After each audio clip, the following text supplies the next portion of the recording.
अज्ञानतिमिरान्धस्य ज्ञानाञ्जनशलाकया चक्षुरुन्मिलितं येन तस्मै श्रीगुरवे नमः। नमो विष्णुपदाय कृष्णकृष्णाय श्रीमद्भगवद्गीतानाम्ने माचार्यपदाय निताय गुरुपदाय नमो विष्णुपदाय कृष्णकृष्णाय श्रीमद्भगवद्गीतानाम्ने।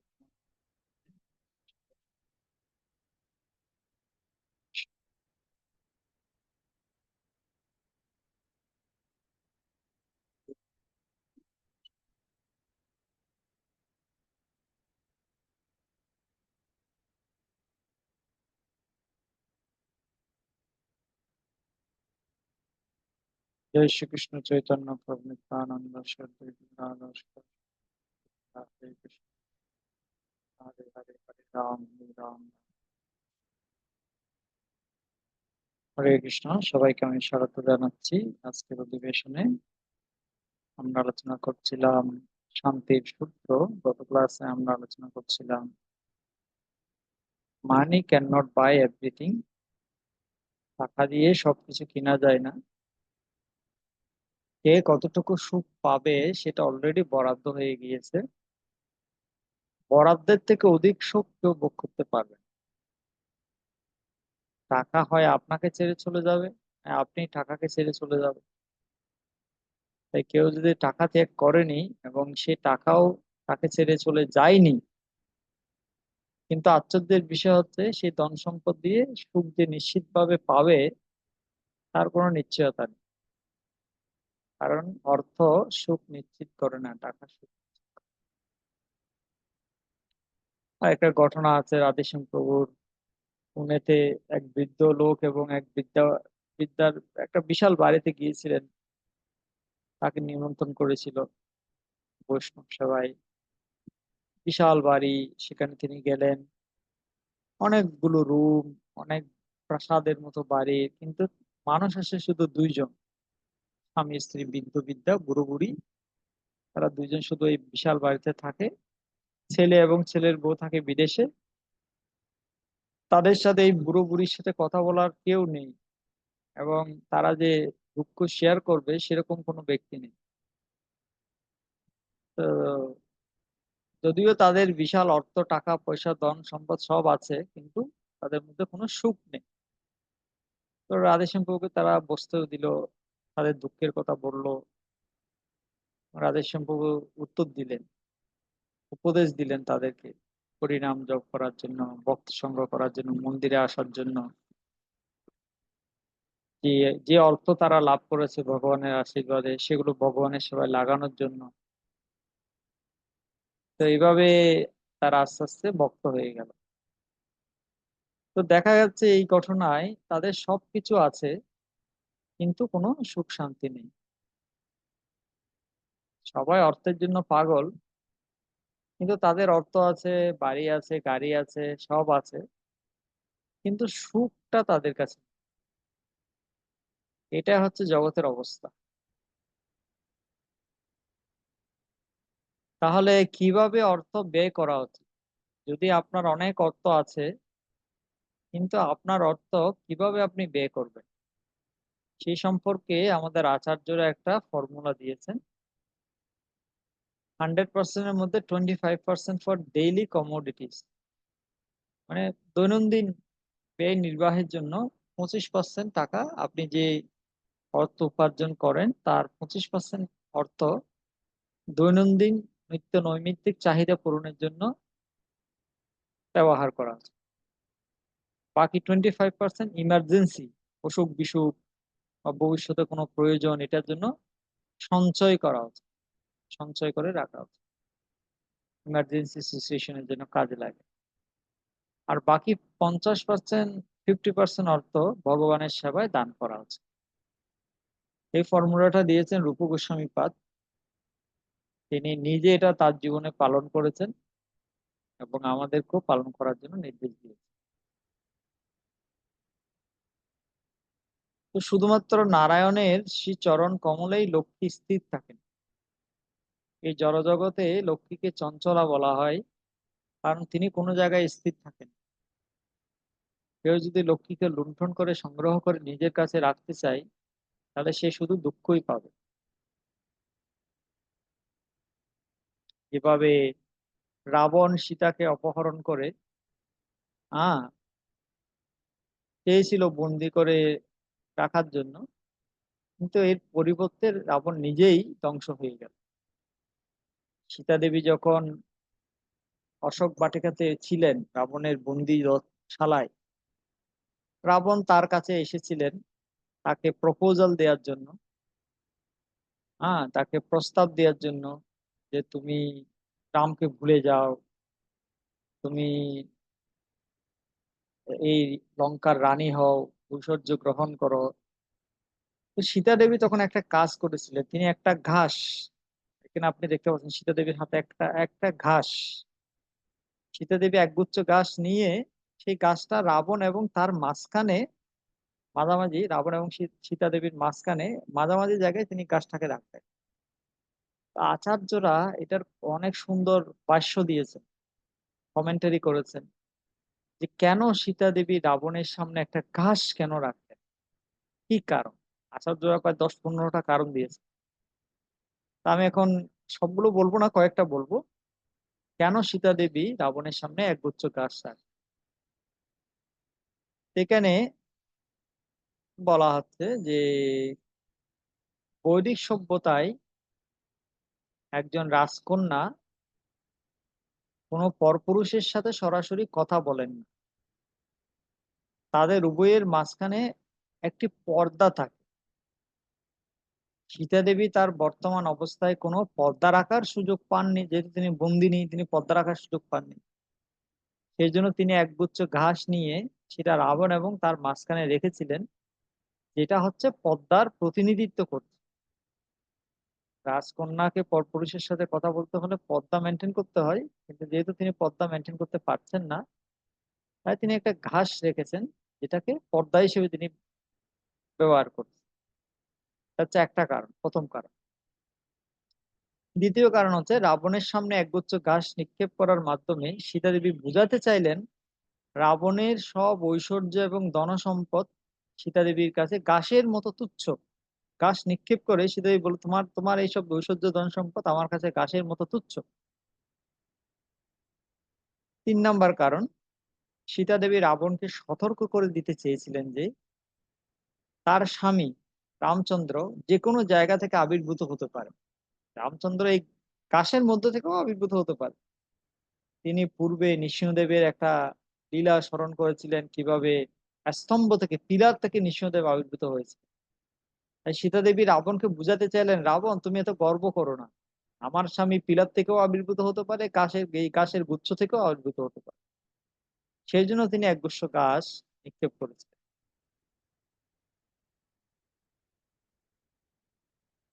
চতুর্থ কারণ, সীতা দেবী রাবণকে জানাতে চাইলেন যে তার স্বামী যখন আসবেন এবং রাবণের রাজ্যে সবকিছু ধ্বংস করে দিবেন, তখন রাবণের এই একগুচ্ছ গাছ ছাড়া আর কিছুই থাকবে না।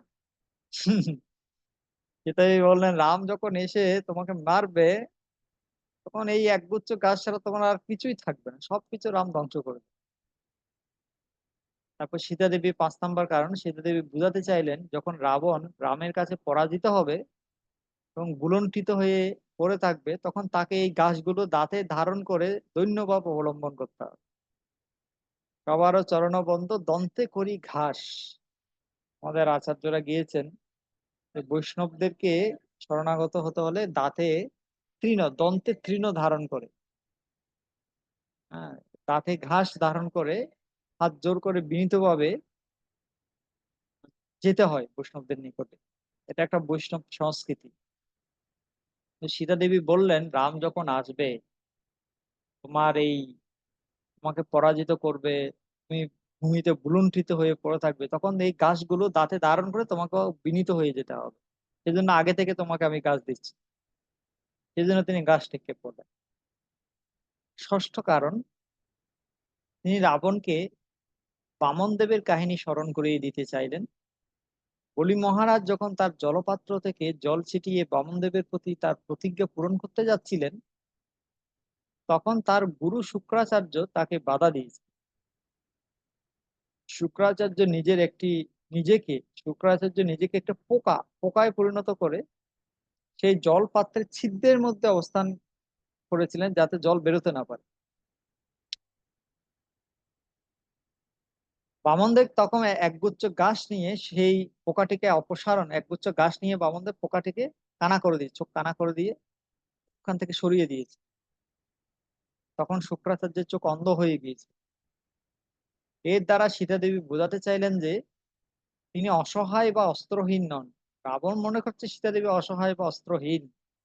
সীতা দেবী বলছেন যে আমি যদি চাই, এমনকি এই একগুচ্ছ ঘাস দিয়েও তোমাকে আমি মেরে ফেলতে পারি। এই একগুচ্ছ ঘাস, এই একগুচ্ছ ঘাস দিয়ে বামনদেব যেমন শুক্রাচার্যকে কানা করে দিয়েছে, এটা দিয়ে আমি তোমাকে কানা করে দিতে পারি। সীতা দেবী বুঝাতে চাইছে।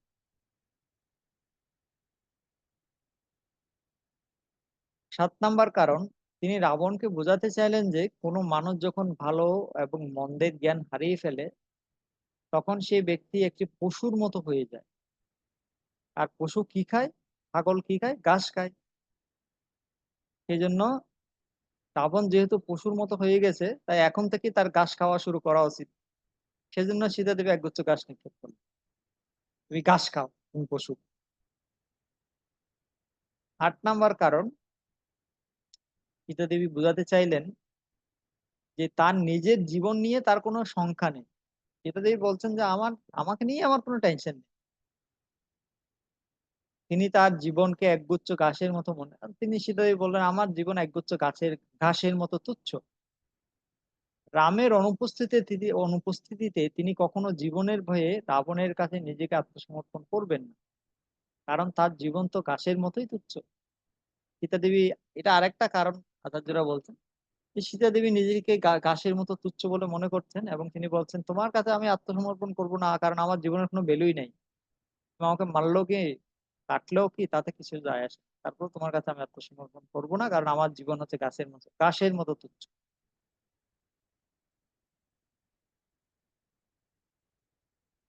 9 নাম্বার কারণ, তার এই হতভাগ্য অবস্থা সত্ত্বেও সীতা দেবী বিবেচনা করেছিলেন যে রাবণ হচ্ছে তার নতুন বাসস্থান অশোক বাটিকায় আসা একজন অতিথি। এটা আরেকটা অ্যাঙ্গেল থেকে আচ্ছা যারা বলছেন যে সীতা দেবী চিন্তা করলেন রাবণ তো এই অশোক বাটিকায়, আমি বন্দি আছি, অশোক বাটিটা আমার বাসা, আর রাবণ এসেছে অতিথি হিসেবে। তো অতিথি আসলে অতিথিকে বসার আসন দিতে হয়। তো এখন আমার কাছে তো কিছু নেই যে অতিথিকে বসার আসন দিব, একটা ঘাস দিলাম, ঘাস নিক্ষেপ করলেন, এখানে ঘাসের উপর বসে। এটা আরেকটা কারণ। কত ভাবে আচার্যরা ব্যাখ্যা করছেন চিন্তা করুন। সীতা দেবী একগুচ্ছ ঘাস নিক্ষেপ করলেন আর কতটুকুলো কারণ বের করে ফেলছেন আচার্য এটার পিছনে। 10 নাম্বার কারণ, সীতা দেবী রাবণকে উপদেশ দিতে চেয়েছিলেন যেহেতু তিনি হচ্ছেন জগতের মাতা, সীতা দেবী হচ্ছেন জগতের মাতা, তাই তিনি সকল জীবের কল্যাণ কামনা করেন। তিনি চেয়েছিলেন রাবণ যেন রামের শরণাগত হয়।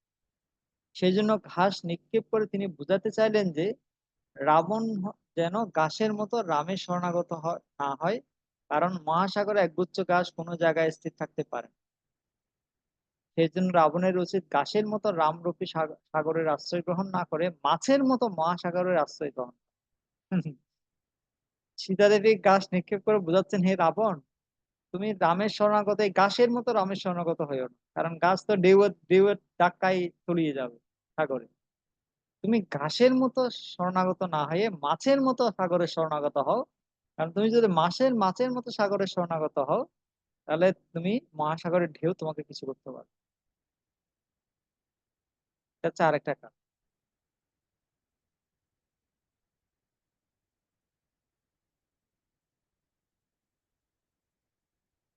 তো আমরা 10টি কারণ দেখলাম।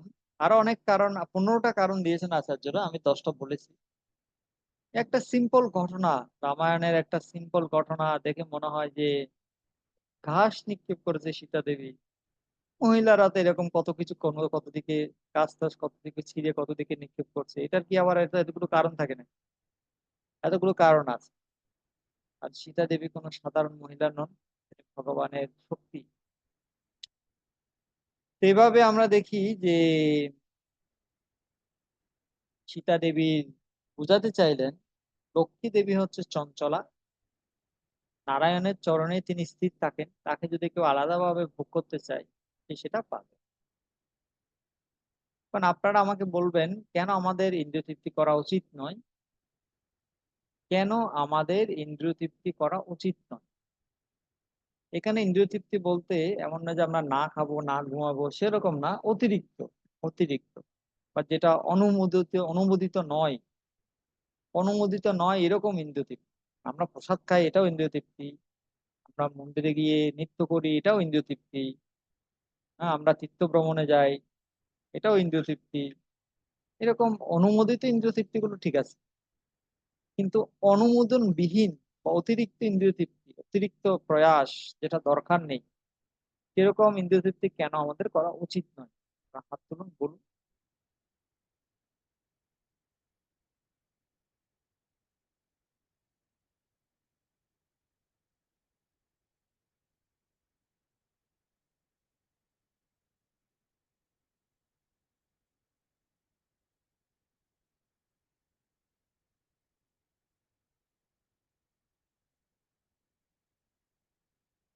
অতিরিক্ত ইন্দ্রিয় তৃপ্তি করা কেন উচিত নয়, ইন্দ্রিয় তৃপ্তি করলে কি ফল হতে পারে?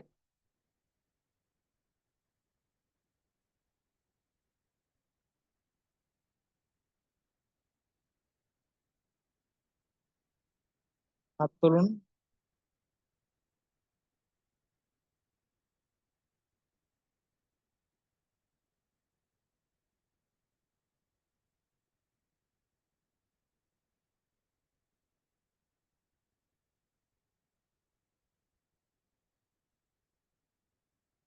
ঠিক, আমরা কেউ বলতে চাইছেন না, সবার ভিডিও অফ, কেউ বলতে চায় না।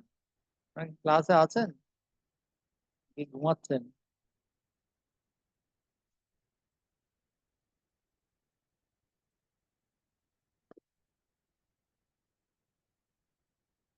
বলুন বলুন, একটু ট্রাই করুন, চেষ্টা করুন। সবকিছু আমি বললে তো হবে না, আপনাদেরকে কিছু বলতে হবে তো।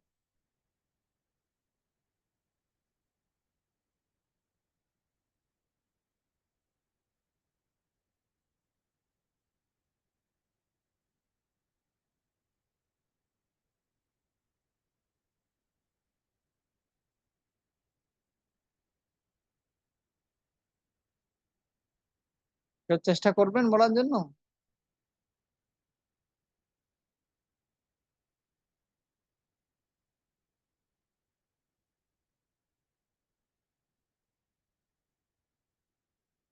হরে কৃষ্ণ প্রভু প্রণাম। হ্যাঁ, বলুন না। অতিরিক্ত ইন্দ্রিয় তৃপ্তির ফলে আমাদের ভজন সাধনে বাধা সৃষ্টি হয়। ভজন সাধনে বাধা সৃষ্টি, গুড। আর কি হয়?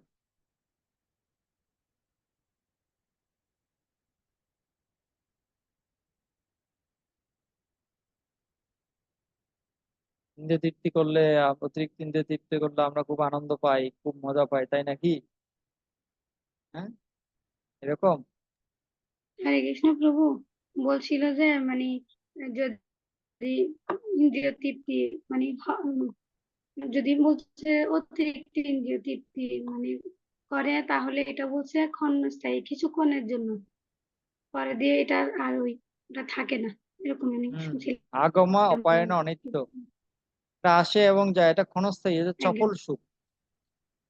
এটা চপল সুখ, ক্ষণিকের জন্য। এটা মানুষকে প্রকৃত সুখ দিতে একদম পারে না। প্রভু। ধন্যবাদ। একজন হাত তুলেছেন, অর্পিতা মাধুরী, বলুন। হরে কৃষ্ণ প্রভু প্রণাম।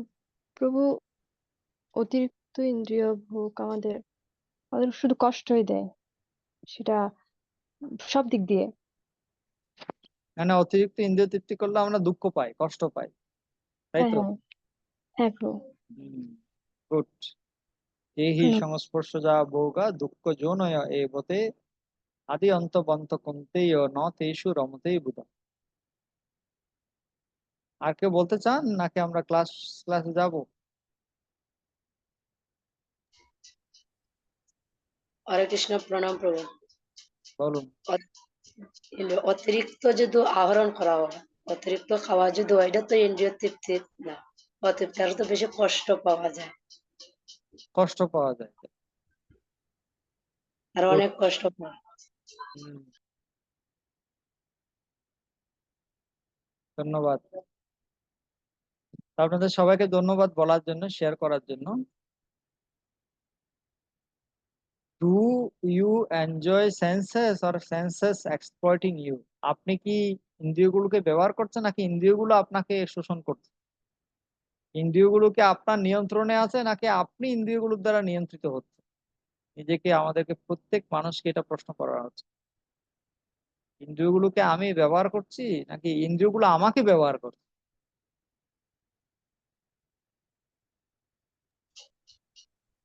হরে কৃষ্ণ, একটা প্রণাম প্রভু। একটা ছেলে, সে কোম্পানিতে চাকরি পেয়েছিল। কোম্পানি তাকে একটা মোবাইল ফোন দিল। হ্যাঁ, আর সে মোবাইল ফোনটা নিয়ে রাধেশ্যামপুর কাছে এসে বলল যে আমি একটা মোবাইল ফোন পেয়েছি, কোম্পানি থেকে আমাকে মোবাইল ফোন দিয়েছে। রাধেশ্যামপুর বললো ভালো খবর, খুব ভালো, তাকে তাকে যথাযথভাবে ব্যবহার করো। এক সপ্তাহ পরে এক সপ্তাহ পরে গোমরা মুখ নিয়ে প্রভুর কাছে সে আবার এসেছে। প্রভু জিজ্ঞেস করলেন কি ব্যাপার, এক সপ্তাহ আগে তুমি তো খুব সুখী ছিলে, এক সপ্তাহের মধ্যে এমন কি হলো, তুমি গোমরা মুখ, দুঃখিত হয়ে আছো? কোম্পানি থেকে যখন, মানে সে তখন বললো, তো ছেলেটা বলছে যে প্রভু এই মোবাইলটা তো আমার জীবনকে নরক বানিয়ে দিল। কোম্পানি থেকে যখন তখন ফোন দিয়ে বলে তুমি কোথায়, তুমি এখন আছো, এখানে আসো, কোম্পানিতে আসো, কাজ করো, এই সেই, শুধু জ্বালাতন করে। তখন রাধেশ্যাম প্রভু বললে তাহলে বুঝতে পারলে তো এখন মোবাইলটা কেন দেয়া হলো, তুমি বুঝতে পারলে তো? তুমি মনে করছো তুমি খুব ভালো খবর, খুব আনন্দ থাকবে, কিন্তু এটা তোমাকে দেয়া হয়েছে তোমাকে এক্সপ্লয়েট করার জন্য, তোমাকে শোষণ করার জন্য। এই হচ্ছে জড়জগতের অবস্থা। এইখানে দেখুন একটা চক্র দেয়া হয়েছে, ডায়াগ্রাম দেয়া হয়েছে, ইন্দ্রিয় তৃপ্তি উপভোগ করার ডায়াগ্রাম, ভোগ আর ত্যাগের ডায়াগ্রাম। শুরুতে ইন্দ্রিয় তৃপ্তি খুব উপভোগ্য বা মজাদার বলে মনে হয়, কিন্তু কিন্তু পরবর্তীতে এটি খুব তিক্ত, অপ্রীতিকর অনুভব হয়। কারণ ইন্দ্রিয়ের চাহিদা কখনো মেটানো সম্ভব হয় না। তাই ইন্দ্রিয়কে উপভোগ প্রদান করার সামর্থ্য হচ্ছে সীমিত। প্রথমে ইন্দ্রিয় তৃপ্তি শুরু হয়, শুরুতে অনেক মজা লাগে, তারপরে একটু মজা কমে যায়, তারপর মজা আরো কমে যায়, তারপর আমরা বিরক্ত হয়ে যাই, তারপর আমরা অত্যন্ত বিরক্ত হই, আর তার চেয়েও বিরক্ত হই। তারপর আমাদের ইন্দ্রিয়ের চাহিদা বাড়তেই থাকে, বাড়তেই থাকে। তারপর সেই চাহিদা মেটানো সম্ভব হয় না, তখন আমরা দুঃখ পেতে শুরু করি। তখন আমরা প্রশ্ন করি দুঃখের শেষ কোথায় হবে, কিভাবে দুঃখটা শেষ হবে? আর লাস্ট হচ্ছে আমরা দূর এই সব ইন্দ্রিয় তৃপ্তি বাদ, সবকিছু ত্যাগ করি, কখনো ভোগ করি, কখনো ত্যাগ করি। এ হচ্ছে অবস্থা। মিষ্টি খেতে খেতে খেতে খেতে খেতে খেতে ডায়াবেটিস হয়ে যায়। কারণ ডায়াবেটিস হলে মিষ্টি ত্যাগ করে দিই, যা আর মিষ্টি খাবো না। তখন মিষ্টিটাই দুঃখের কারণ হয়ে যায়। শুরুতে মিষ্টিটা কত সুখের লাগতো, আহা কোথায় পাবো মিষ্টি, কত মজাদার, আহা হা। মিষ্টি খেতে খেতে যখন ডায়াবেটিস হয়ে গেল, এখন মিষ্টি বললে, কেউ আমাদের মিষ্টি দিলেও আমরা সেটা আর নিই না, খেতে পারি না। কারণ আমরা জানি এটা হচ্ছে দুঃখের কারণ। এ হচ্ছে ইন্দ্রিয়। তো how much you can enjoy, how long you can enjoy, আপনি কতক্ষণ এনজয় করবেন আর কত, কি পরিমাণে এনজয় করতে পারবেন। এই জগতে আপনার উপভোগ করার ক্ষমতা সীমিত, এবং আপনার উপভোগ করার সময়ও হচ্ছে সীমিত। 5 স্টার হোটেলে গিয়ে যদি আপনি খাবার খান, আপনার সামনে হয়তো এরকম রাজভোগ বিভিন্ন আইটেম সাজানো থাকবে, শত শত আইটেম, কিন্তু আপনি কতটুকু খেতে পারবেন এখান থেকে? শত শত আইটেম, সব সুস্বাদু আইটেম সাজানো আছে, কিন্তু আপনার খাওয়ার তো একটা লিমিট আছে। আপনি কি পরিমাণ আপনি খেতে পারবেন, আর আপনার শরীর আপনাকে কতটুকু অনুমতি দেবে খাওয়ার জন্য। বেশি গেলে ডায়রিয়া হয়ে যাবে, রোগ ব্যাধি হয়ে যাবে। কয়েকদিন আগে আমাকে একটা ভক্ত বলল, আমাদের মন্দিরে একটা ভক্ত, সে প্রচুর মানে খাওয়া দাওয়া, রান্না করতে ভালোবাসে, খাওয়াতে ভালোবাসে। হ্যাঁ, প্রচুর, মানে সে প্রসাদ খেতে খুব ভালোবাসে। কিন্তু রিসেন্টলি তার মধ্যে একটা পেটের মধ্যে স্টোন ধরা পড়েছে। স্টোন, পাথর। কারণ সে যেহেতু খেতে ভালোবাসে, মানুষ দিলেই খেয়ে নেয়, বাছ বিচার করে না। এখন যা তা খেতে খেতে পাথরের পেটের মধ্যে পাথর হয়ে গেছে। এখন এই পাথরটা কিভাবে সরাবে এটা নিয়ে অনেক দুঃখ। টাকা পয়সা খরচ হবে, টাকা পয়সা নেই, কেউ টাকা পয়সা দিচ্ছে না। কোথায় অপারেশন করাবে, বাংলাদেশে করাবে না ইন্ডিয়াতে গিয়ে করাবে, কত ঝামেলা। খাওয়ার কারণে যাও না, এই হচ্ছে অবস্থা। আপনি কতটুকু খেতে পারবেন আর আপনার শরীর আপনাকে কতটুকু অ্যালাউ করবে খাওয়ার জন্য। How much you can enjoy, how long you can enjoy. সেজন্য অনিয়ন্ত্রিত ইন্দ্রিয় আমাদেরকে সমস্যায় বদ্ধ করে। কেউ যদি ইন্দ্রিয়ের মাধ্যমে উপভোগ করার চেষ্টা করে তাহলে তাকে উন্মাদ বা পাগলের মতো করে দেয় সেটা। একটা ছেলে একটা মেয়ের পিছনে কুকুরের মতো গুড়গুড় করতো, আর মেয়েটা রেগে গিয়ে ছেলেটাকে থাপ্পড় মেরেছে। এই দেখেন থাপ্পড় মারছে ছবিতে দেখেন। এই হচ্ছে অবস্থা। এই জগৎটা হচ্ছে এরকম। যাকে আমরা মনে করছি সে আমাকে সুখ দিবে, সেই একই ব্যক্তি আমাদেরকে দুঃখ দেয়। যেটা মনে হয় যে ও আমি স্বর্গে চলে এসেছি, স্বর্গীয় সুখ, সেটাই নরকে পরিণত হয়। সেম স্থান, সেম ব্যক্তি, সবকিছু সেম, কিন্তু বাস্তবতা খুবই ভিন্ন। Sense gratification leads to madness. ইন্দ্রিয় তৃপ্তি মানুষকে পাগলের মতো করবে। প্রমাতি বলবদ্দিরম তস্যাহম নিগ্রহম মন্যে বায়োরিব সুদুষ্কর। মানুষ পাগলের মতো হয়ে যায় ইন্দ্রিয় তৃপ্তির কারণে। আইসক্রিম খেতে খেতে খেতে খেতে খেতে খেতে তারা অভ্যস্ত হয়ে গেছে। তারা আইসক্রিম না পেলে পাগল হয়ে যায়, যেন তেন ভাবে আইসক্রিম খেতেই হবে। জাস্ট আমি সিম্পল একটা উদাহরণ দিলাম। হ্যাঁ, দরকার হলে ভাত না খেয়ে থাকবে, তারপর আইসক্রিম খেতে হবে। এই হচ্ছে অবস্থা।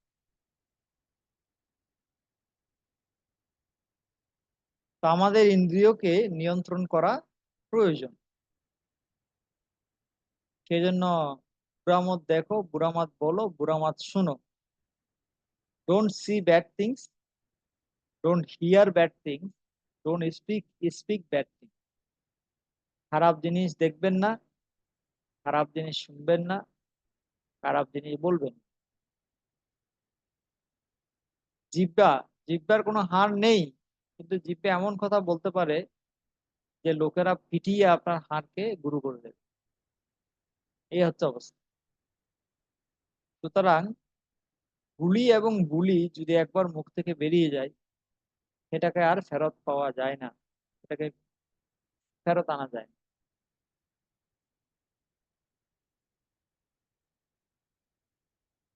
আমাদের পঞ্চ ইন্দ্রিয়গুলো হচ্ছে পাঁচটি স্ত্রীর মতো। পাঁচটা ইন্দ্রিয় হচ্ছে পাঁচটা স্ত্রীর মতো। প্রকৃতপক্ষে আরো একটা ইন্দ্রিয় আছে যেটা হচ্ছে মন। এই মন এবং পাঁচটি ইন্দ্রিয় সহজ টোটাল 6টি ইন্দ্রিয়। স্ত্রী যেরকম স্বামীকে সারাক্ষণ ঘ্যান ঘ্যান করে বিরক্ত করে, ঠিক একইভাবে আমাদের ইন্দ্রিয়গুলো আমাদেরকে এইভাবে বিরক্ত করে, সবসময় কিছু না কিছু বলতেই থাকে। শুরুতে ইন্দ্রিয়গুলো কিছু সুখকর অনুভূতি, টিটিলেশন, শুরুতে মনে হয় যে এটা খুব সুখদায়ক, কিন্তু এই সুখকর অনুভূতির পর এগুলোর চাহিদা এত বেড়ে যায় যে সেটা নিয়ে কখনো সন্তুষ্ট করা সম্ভব হয় না। যেমন দেখুন, এখানে একটা লোক তার স্ত্রীকে নিয়ে শপিং করতে গিয়ে বেরিয়েছে ক্রেডিট কার্ড নিয়ে। তো মহিলা এত কিছু কিনছে, মানে যা দেখছে সেটাই কিনতে চায়। আর বেচারা ব্যক্তির অবস্থা খারাপ, কারণ তার টাকা পয়সা সব শেষ হয়ে গেছে। এই হচ্ছে অবস্থা। পাইলট মদ্যপান করে না, যারা বিমান চালায় তারা কখনো মদ্যপান করে না। কেন করে না? কারণ তারা জানে মদ্যপান করলে সে অ্যাক্সিডেন্ট করবে, বিমান চালাতে পারবে না। যারা গান করে তারা আইসক্রিম খায় না। কেন? কারণ ঠান্ডা খেলে গলা বসে যাবে, সে ভালো করে গান করতে পারবে না। তো আমরা দেখি জড়জগতেও অনেক অনেক অনেক কিছুতে নিয়ন্ত্রণ মেনটেন করা হয় বৃহত্তর উদ্দেশ্য সাধনের জন্য। পানির ড্যাম, পানিতে যে ড্যাম বাঁধে, সেটা হচ্ছে পানিকে নিয়ন্ত্রণ করে রাখার জন্য, যাতে পানি অহেতুক প্লাবিত না হয়, যেন বন্যাকে নিয়ন্ত্রণ করা যায়। ঘুড়িকে নিয়ন্ত্রণ করার জন্য একটা লাঠাই থাকে, হ্যাঁ, কাঠি থাকে, যেটাতে দড়ি দিয়ে বাঁধা থাকে ঘুড়ি, যার ফলে ঘুড়িটাকে নিয়ন্ত্রণ করা যায়। এভাবে আমরা দেখি আমাদেরকেও বুঝতে হবে, আমরা কি নিজেদেরকে নিজেরা নিয়ন্ত্রণ করব, গোস্বামী হব, ইন্দ্রিয়ের প্রভু হব, নাকি গোদাস হব, ইন্দ্রিয়ের দাস হব। গোস্বামী হলে আমরা মুক্তি লাভ করব ইন্দ্রিয়ের যে ব্যাগ, সেখান থেকে। আর গোদাস হলে ইন্দ্রিয় যেভাবে বলে সেভাবে আমরা চলব, আমরা ইন্দ্রিয়ের দাসে পরিণত হব। সেজন্য বাস্তব সমাধান হচ্ছে কি, ভগবান যেটা আমাদের জন্য বরাদ্দ করে রেখেছেন তার অধিক ভোগ করার চেষ্টা করা উচিত নয়। আহারের ক্ষেত্রে প্রভুপাদ আমাদেরকে বলেছেন, খাওয়ার ক্ষেত্রে আমাদের উচিত 50% খাবার দিয়ে উদরকে পূর্ণ করা, 25% পানি দিয়ে উদরকে পূর্ণ করা, আর বাকি 25% বাতাস দিয়ে পূর্ণ করা, বায়ু দিয়ে পূর্ণ করা। এভাবে যদি আমরা খাবার খাই তাহলে আমাদের কখনো পেটের সমস্যা হবে না, শরীর সুস্থ থাকবে। যজ্ঞ শিষ্টাশীন সন্ত মুষ্যন্তে সর্বকিল্লিশই ভুঞ্জতে তে অগম পাপা যে পচন্তি আত্মকারণাৎ। ভগবানের যারা ভক্ত তারা সমস্ত পাপ থেকে মুক্ত হন, কারণ তারা যজ্ঞ বশিষ্ঠ অন্নাদি গ্রহণ করে, প্রসাদ গ্রহণ। যারা কেবল স্বার্থপর হয়ে নিজেদের ইন্দ্রিয়ের জন্য রান্না করে, তারা কেবল পাপই ভোজন করে, গ্রাসে গ্রাসে পাপ ভোজন করে। তাই ভগবানকে বুক না লাগিয়ে কোনো কিছু গ্রহণ করা উচিত না, এমনকি নিরামিষও খাওয়া উচিত না। নিরামিষ খাওয়াটাও পাপ, নিরামিষ খাওয়াটাও পাপ। আমরা নিরামিষাশী নই, আমিষাশীও নই, আমরা হচ্ছে প্রসাদ ভোজী। এবং কৃষ্ণ বলেছেন তাকে বুক লাগানোর জন্য। গীতায় কৃষ্ণ বলেছেন, পত্রম পুষ্পম ফলম তৈয়ম তুমি ভক্ত্যা প্রযচ্ছতি তদহম ভক্ত প্রীতম অস্নামি প্রযুতাৎ। যে বিশুদ্ধ চিত্ত নিষ্কাম ভক্ত আমাকে ভক্তিপূর্বক পত্র পুষ্প ফল জল অর্পণ করেন, আমি তার সেই ভক্তিপ্লুত উপহার প্রীতি সহকারে গ্রহণ করি। তো যদিও কৃষ্ণ বলছেন পত্র মানে তুলসী পাতা, পুষ্প ফল জল দিলেই হবে, তার মানে এই নয় যে আমরা অন্ন ডাল সবজি, পিঠা পায়েস পুলি লাড্ডু এগুলো লাগাতে পারবো না, সেরকম। চারটা বলে দিয়েছেন, ওই চারটাই দিতে হবে, আর যেগুলোর উল্লেখ নেই সেগুলো দেব না, সেগুলো আমরা বানিয়ে বানিয়ে এমনি এমনি খেয়ে নেব, তাহলে হবে না। যা আপনি রাত না করুন, যত করোসি যদস্নাসি যত জুহোসি দদাসি যত যত তপস্যসি কুন্তেয় তৎ পুরুষ মদ অর্পণ। যত অশ্নাসি, যত অশ্নাসি মানে তুমি যা খাও, তুমি যেটাই খাও সেটা আমাকে আগে অর্পণ করে তারপর তুমি খাও। তাহলে তোমাকে পাপভাগী হতে হবে। যেমন একটা কথা আছে কি, যে চুরি করা, অন্য কারো সম্পদ চুরি করা উচিত নয়। কেন? কারণ এটা আমার বরাদ্দ নয়, তার সম্পদটা আমার নয়, এটা আমার জন্য বরাদ্দ নেই, যেটা আমার জন্য বরাদ্দ নেই সেটা আমি ভোগ করতে পারি না। একবার আলেকজান্ডার দ্য গ্রেট ইন্ডিয়া এসেছিলেন, এবং একটা চোর ধরা পড়েছিল। আলেকজান্ডার যেখানে ঠাকুর ঠাকুর টেনেছিলেন সেখানে চোর চুরি করতে এসেছিল। তো লোকেরা তাকে ধরে ফেলেছে, ধরে আলেকজান্ডারের কাছে নিয়ে গেছে। ঠিক আছে, আলেকজান্ডার বলছে তুমি চুরি করেছো, তোমাকে আমরা মৃত্যুদণ্ড দেবো। তখন চোর বলছে ঠিক আছে, আপনাদের যা ইচ্ছা আমাকে দেন, কিন্তু একটা কথা আমি জাস্ট বলতে চাই। আলেকজান্ডার বলছে বলো, কি কথা বলবে? আলেকজান্ডার বলছে আপনারা সবাই আমাকে বলছেন চোর, কিন্তু আপনিও তো চোর। আলেকজান্ডার, আপনিও তো চোর। আমি তো শুধু কিছু টাকা পয়সা চুরি করেছি দুই একজন থেকে, আর আপনি তো পুরো দেশটাকেই চুরি করে ফেলেছেন। আপনি হচ্ছেন বিদেশি, আপনি ভারতে এসে পুরো ভারতটাকেই আপনি চুরি করে নিয়েছেন, হরণ করে নিয়েছেন। শুধু ভারত নয়, পৃথিবীর বহু দেশকে আপনি চুরি করেছেন। তাতে আমি তো ছোটখাটো চোর, আপনি তো বিশাল বড় চোর। তো আপনার কি শাস্তি হওয়া উচিত? আমাকে তো মৃত্যুদণ্ড দিচ্ছেন, আপনার কি শাস্তি হওয়া উচিত? তখন আলেকজান্ডার তার ভুল বুঝতে পেরেছে। আর চোরটাকে মুক্ত করে দিয়েছে। এ হচ্ছে অবস্থা। প্রভুপাদ লন্ডনে একটি বাড়িতে উঠেছিলেন। বাড়িটা ছিল আকাশ ছোঁয়া, অনেক বিশাল উঁচু বাড়ি, প্রায় 70-100টি রুম, 80 থেকে 100টি রুম ছিল। কিন্তু বসবাস করে শুধু একজন বুড়ো মানুষ।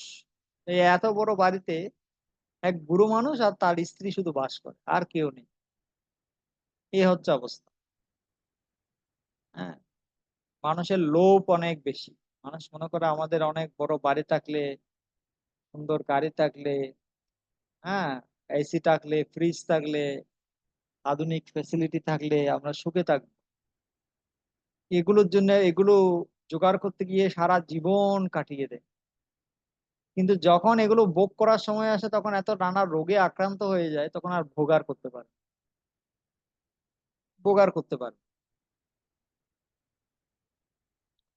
ধনসম্পদ এবং সম্পদ লাভের জন্য কোনো কিছু না করে দিব্য চেতনা লাভের জন্য চেষ্টা করা হয়। কিভাবে টাকা আরো আসবে সেটা চিন্তা না করে কিভাবে আমি কৃষ্ণ ভাবনাময় হতে পারি সেটা আমাদের চেষ্টা করা উচিত।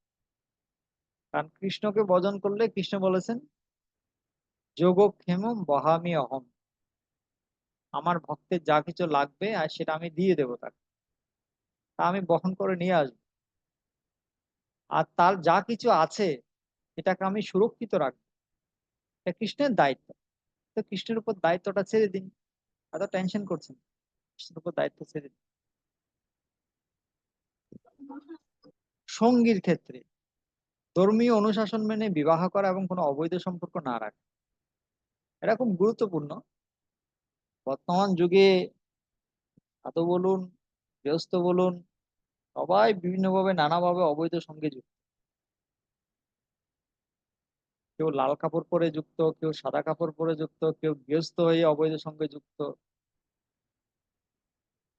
খুব সেন্সিটিভ ব্যাপার। সেজন্য আমাদের সনাতন ধর্মে বলা হয় যে কি, কেউ যদি চায় ধর্ম অবিরুদ্ধ ভূতেষু কামস্মি ভরতর্ষভ,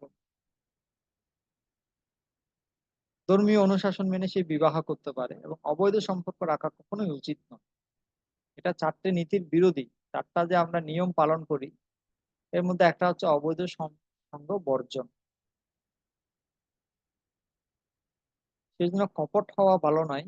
সে গৃহস্থ হোক, ব্রহ্মচারী হোক, যেটাই হোক, কপট হওয়া ভালো নয়, সৎ হওয়া ভালো।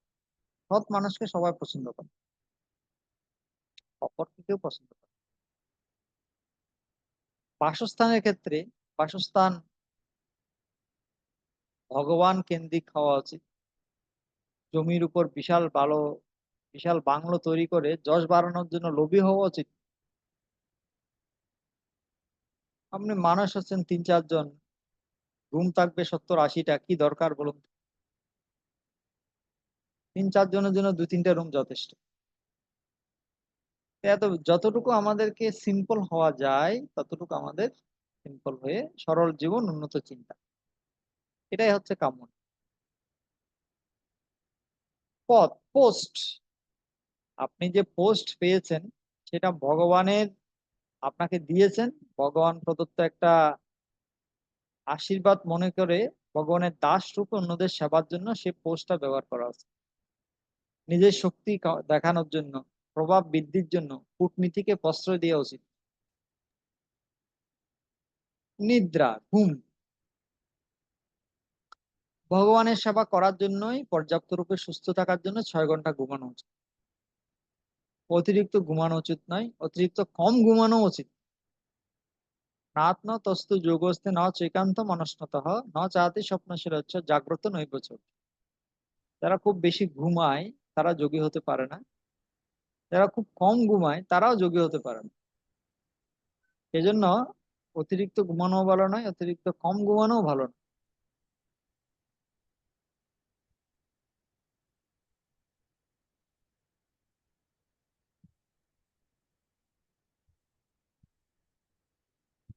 তারপর কি আসবে, কি এসেছে এটা?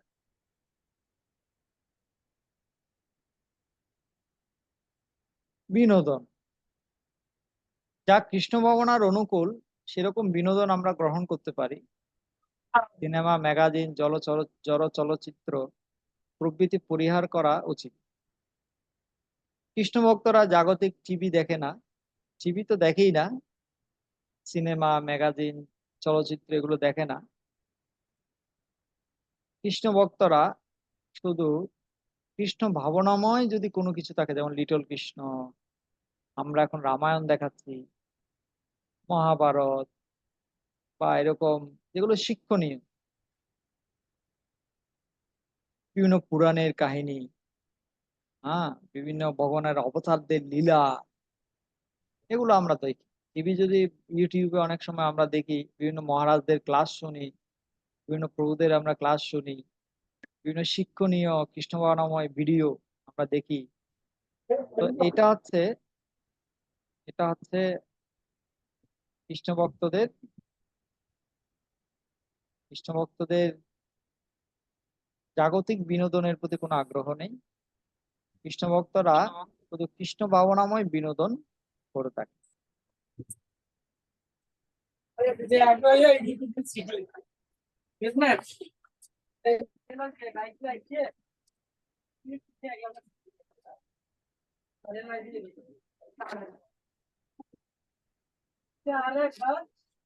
তারপর কর্তৃত্ব,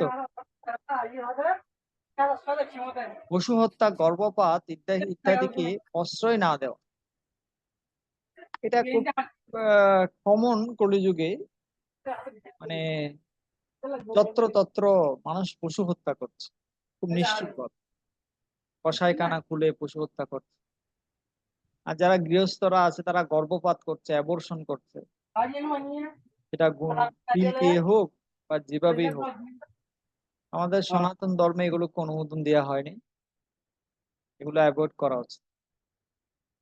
ভগবান সকল জীবের পিতা, পরমেশ্বর ভগবান সকল জীবের কল্যাণের জন্য পর্যাপ্ত বরাদ্দ করে রেখেছেন, সেটা উপলব্ধি করে সন্তুষ্ট হতে শেখা উচিত।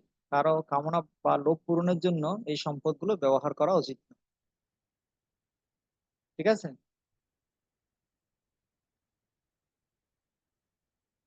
তো এখানে কিছু এবার মন্ত্র আছে, দুইটা মন্ত্র আছে, এই দুইটা আপনাদের বাড়ির কাজ, এগুলো আপনারা মুখস্থ করবেন, দুইটা মন্ত্র শিখবেন।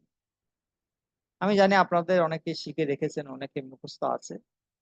তুলসী চয়ন মন্ত্র এবং তুলসী ক্ষমা প্রার্থনা মন্ত্র। তুলসী চয়ন মন্ত্রটা আপনারা অনেকে জানেন, কেউ জানলে হাত তুলেন, আমরা তার থেকে শুনতে পারি। কেন, আপনি স্লাইডে দেখতে পাচ্ছেন। যারা তুলসী চয়ন মন্ত্র মুখস্থ আছে হাত তুলুন।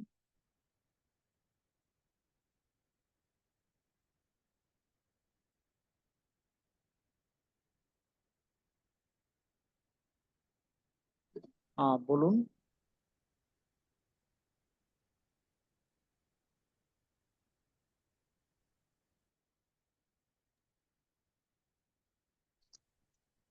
স্নিগ্ধা বসুধা মাতাজি বলুন।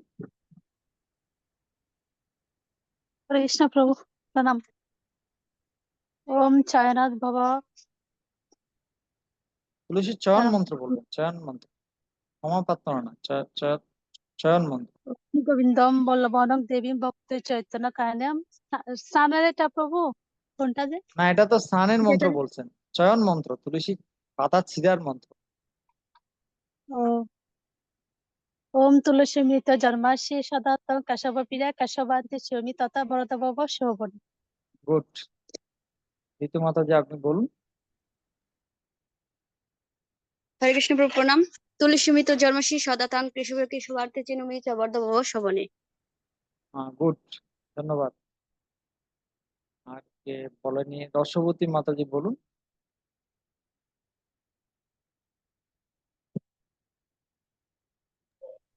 হরে কৃষ্ণ, প্রণাম প্রভু। অং তুলসী মিত্র জন্মশ্রী সদা তত কেশব প্রিয় কেশব বার্তা চিহ্ন তপ্ত বরদায় ভব শুভন। ধন্যবাদ, ধন্যবাদ। ব্রজবালা মাধবী দেবী দাসী, নতুন নাম হয়েছে। ওম তুলসী মিত্র জন্মাসি সদা তং কেশব প্রিয় কেশবার্তে চিনমামি তং বরদা বাবু শুভ। গুড, ধন্যবাদ। তাহলে এটা অনেকের মুখস্থ আছে, যাদের মুখস্থ নেই আপনারা মুখস্থ করে নেবেন। ওম তুলসী অমৃত জন্মাসি সদাতম কেশব প্রিয়া কেশবার্তে চিনমিতাম ভরদা ভব শোভনে। হে তুলসী, অমৃত থেকে আপনার জন্ম, আপনি নিয়ত ভগবান শ্রী কেশবের অতীব প্রিয়া। এখন শ্রী কেশবের পূজার উদ্দেশ্যে আপনার পত্র এবং মঞ্জুরি আমি সংগ্রহ করছি, কৃপা করে আমাকে বরদান। এরপর আরেকটা মন্ত্র, এটা বাড়ির কাজ, আপনাদের যারা মুখস্থ নেই তাদের জন্য। এটা হচ্ছে ক্ষমা প্রার্থনা মন্ত্র। তুলসী শয়ন করার পরে তুলসী দেবীর কাছে ক্ষমা চাইতে হয়।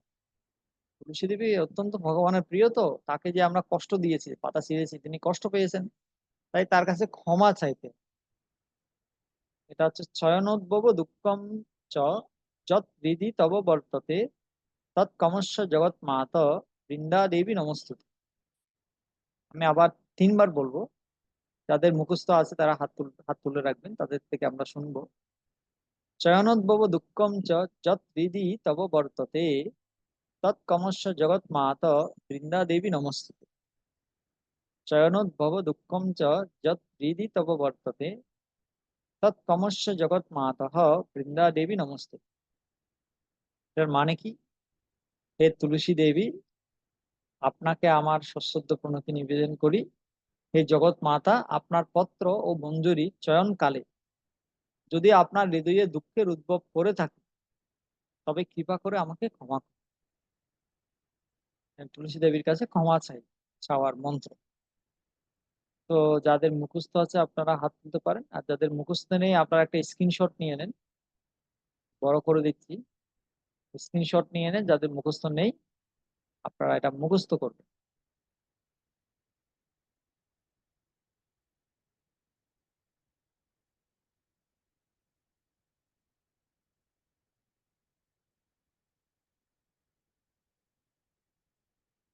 আর ঋতুমাতা জি বলুন। হরে কৃষ্ণ। চয়নোদ্ভূত দুঃখম যদ হৃদি তব বর্ততে তৎক্ষমাশয় জন্মাত বৃন্দা দেবী নমস্তুতে। ধন্যবাদ। অর্পিতা পাল মাতা জি বলুন। হরে কৃষ্ণ, প্রভু প্রণাম। ওম জয়নাথ ভব দুঃখম চ যৎ হৃদিতব বদতে তৎ কামক্ষ জগৎ মাতা বৃন্দা দেবী নমস্তুতে। গুড। হরে ব্রজবালা মাতা জি বলুন। চায়ন বাবা দুঃখম চা যা হৃদি তদ্বত্তত তৎক্ষমাস্য জগৎ মাতা বৃন্দা দেবী নমস্তুতে। গুড। আর বলতে মনে হয় ভুলে গেছে। বুঝিনি বুঝিনি। প্রভু মনে হয় একটু ভুল হয়েছে, আবার বলবো, ওইরকম হ্যাঁ বলুন হচ্ছিল। বলুন। চায়না বাবা দুঃখাচার্য। চায়ন বাবা দুঃখম চা যা হৃদি তদ্বত্ততে তৎক্ষমাস্য জগৎ মাতা বৃন্দা দেবী নমস্তুতে। হ্যাঁ ঠিক আছে তো, ঠিক আছে। স্নিগ্ধা মাতা জি বলুন। হরে কৃষ্ণ প্রভু। জগন্নাথ বাবু দুঃখং চং যৎ হৃদয় তব বর্ততে তৎকমস্য জগৎমাতা বৃন্দা দেবী নমস্তুতে। গুড। বাপ্পি দাস মাতা জি বলুন।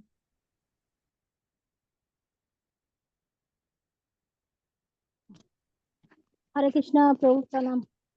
জগন্নাথ বাবা দুঃখচ্ছ যৎ হৃদি তব পর্বতে বর্ততে তৎকমস্তম জগন্নাথ বৃন্দা দেবী নমস্তুতে। হ্যাঁ, ধন্যবাদ। প্রভুদের মধ্যে কেউ বলবেন?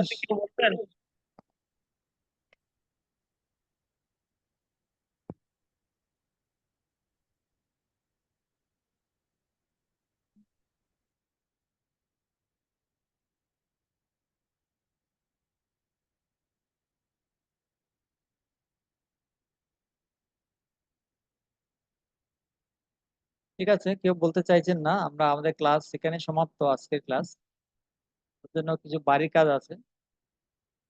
বাড়ির কাজ হচ্ছে এই 2টা শ্লোক মুখস্থ করবেন। একটা হচ্ছে তুলসী চয়ন মন্ত্র, আর একটা আছে তুলসী ক্ষমা প্রার্থনা মন্ত্র। আর এটা ছাড়া আমাদের সেলফ ম্যানেজার বইতে, বই যদি না থাকে আমি রাধিকেশ প্রভুকে পাঠিয়ে দেবো সফট কপি। সেখান থেকে এই গীতা পড়ে পড়ে আনসার লিখতে হবে প্রশ্নগুলো। আগেও একবার বলেছিলাম আগের ক্লাসে, কারণ এই এই ক্লাসেও প্রায় অনেকগুলো প্রশ্ন আছে, প্রায় 20টার মতো প্রশ্ন আছে গীতা থেকে। পাশে শ্লোক নাম্বার লেখা আছে, কত নাম্বার শ্লোকে আনসার পাবেন ওগুলো পরে পরে আপনাদেরকে উত্তর লিখতে হবে। এখানে এখানে এখানে 20টা, এর আগের ক্লাসে 20টা, টোটাল 40টা জমা হয়ে গেছে। আপনারা যারা লিখবেন তাদের গীতা পড়ে কিছু আবিষ্কার করতে পারবেন নতুন নতুন। এমনিতে তো গীতা আমরা সবাই পড়ি, কিন্তু গীতা খুঁটিয়ে খুঁটিয়ে পড়তে হলে এভাবে আপনাকে প্রশ্নগুলোর উত্তর করার জন্য যখন তাৎপর্য পড়বেন, তখন দেখবে যে আপনি নতুন নতুন অনেক কিছু পাচ্ছেন, নতুন নতুন অনেক কিছু পাচ্ছেন, যেটা আপনার অনেক গীতাকে বুঝতে সুবিধা হবে। ঠিক আছে? তো আমি অনুরোধ করব আপনারা সবাই এই আহ প্রশ্নগুলোর উত্তর লিখবেন এবং লিখে পাঠিয়ে দিতে পারেন আমাদের কাছে, কোনো অসুবিধা নেই। হরে কৃষ্ণ প্রভু, বলুন। এগুলো গ্রুপে দিয়েছেন প্রভু? হ্যাঁ, এগুলো গ্রুপে দেওয়া হয়েছে? না গ্রুপে তো দেওয়া হয়নি, আমি বইটা পাঠিয়ে দিলে বইয়ের একটা একটা অধ্যায় পরে গিয়ে প্রশ্নগুলো আছে। আর যদি বলেন যে গ্রুপে দিয়ে দিতে, তাহলে আমি গ্রুপে দিয়ে দেবো, আমি স্ক্রিনশট গ্রুপে করে দিলে একটু গ্রুপে ভালো দিয়ে দেবো। হতো, আমরা লিখতাম। ঠিক আছে, তাহলে আমি গ্রুপে দিয়ে দিচ্ছি, এখনই দিয়ে দিচ্ছি। আচ্ছা প্রভু। হরে কৃষ্ণ। প্রভু, কারো হরে কোনো কৃষ্ণ প্রশ্ন প্রণাম আছে প্রভু। আজকে ক্লাসের উপর? হরে কৃষ্ণ প্রণাম প্রভু। বলুন। আর আগের প্রভু প্রশ্নগুলো এগুলো তো গ্রুপে কোনো দেওয়া হয় না। বুঝি নাই মাতাজি। বলছে ওদের গীতার প্রশ্নগুলো বলছেন, এগুলো গ্রুপে পাঠিয়ে দিলে ভালো হবে প্রভু। হ্যাঁ হ্যাঁ, আমি গ্রুপে দিয়ে দেবো, এখনই দিয়ে দেবো, ক্লাসের পরে দিয়ে দেবো। 40টা দিলে হবে প্রভু, 40টার মধ্যে আমরা যে কোনো বেশি দিতে পারি। হ্যাঁ হ্যাঁ, দুইটা ক্লাস, ঠিক দুইটা আছে, সেশন আমাদের শেষ হয়েছে, তো আচ্ছা ঠিক আছে এই প্রভু, দুইটা সেশনের সবগুলো দিয়ে দেবো, তো মোট 40টার মতো প্রশ্ন। ঠিক আছে। ঠিক আছে, তাহলে আমরা এখানে রাখছি। সবাই ভালো থাকুন, সুস্থ থাকুন, কৃষ্ণ ভাবনায় থাকুন। যথাসময়ে সবাই ক্লাসে আসবেন। আমাদের ক্লাসের টাইম হচ্ছে 10:30। 10:30 মানে 10:30। লেট পছন্দ করি না আমি, সময়ানুবর্তিতাকে খুব গুরুত্ব দিয়ে থাকি। তো সেজন্য আপনারা যথাসময়ে সবাই ক্লাসে আসবেন। লেট করলে আমি ক্লাস নাও দিতে পারি। আর যারা হোস্ট আছেন তাদেরকে রিকোয়েস্ট করবো আপনারা যথাসময়ে ক্লাস শুরু করবেন। আপনারা মেসেজ পাঠিয়েছেন 11টা 20 থেকে শুরু হবে, কিন্তু শুরু হয়েছে 11টা 37 থেকে চালু হয়েছে। এটা ঠিক না, অঙ্গীকার অবশ্যই রক্ষা করা উচিত, যথাসময়ে ক্লাস শুরু করা উচিত। ঠিক আছে, আমার কথায় যদি কেউ কষ্ট পেয়ে যান আমাকে ক্ষমা করে দেবেন।